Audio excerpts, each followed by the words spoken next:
शिरोळ तालुक्यातील जिल्हा परिषद पंचायत समिती निवडणुकांचा धुळा आता शांत झाला असून प्रशासन पूर्वरत कामाला लागले आहे.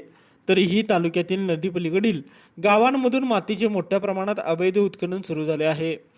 शासनाचे नियम धाब्यावर बसून होणाऱ्या या ओव्हरलोड वाहतुकीमुळे सर्वसामान्यांचे जिणे कठीण झाले आहे. सदर माती वाहतूक दुसऱ्या जिल्ह्यातील केली जात असून वीटभट्ट्यांसाठी लागणारी माती ने-आण करणारे डंपर अत्यंत बेजबाबदारपणे आणि वेगाने चालवले जात आहेत.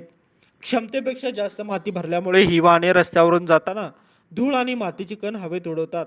त्यामुळे दुचाकीस्वार पादचाऱ्यांच्या डोळ्यांना इजा पोहोचत आहे. या जीवघेण्या वाहतुकीमुळे कधीही मोठा अपघात होण्याची शक्यता नाकारता येत नाही. या गंभीर विषयावर तक्रार करण्यासाठी नागरिक जात असले तरी औरवाड येथील तलाठी कार्यालय बंद असल्याचा अनुभव येत आहे. अधिकारी उपस्थित नसल्यामुळे या बेकायदेशीर उत्खननाला ओव्हरलोड वाहतुकीला कोणाचे नियंत्रण राहिले नसल्याचे चित्र आहे. महसूल विभाग निवडणूक कामातून मोकळा होऊनही याकडे दुर्लक्ष करत असल्याने संताप व्यक्त होत आहे.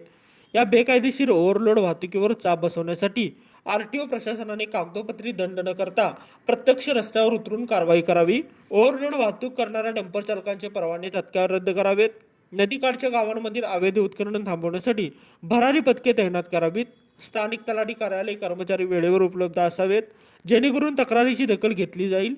निवडणूक संपल्यानंतर आता प्रशासनाने या डंपर संस्कृतीला वेगळीच लगाम घाला, अशी मागणी शिरोळ तालुक्यातील जनतेतून जोर धरत आहे. लाईव्ह मराठीसाठी कुरुंदवाडहून कुलदीप कुंभार.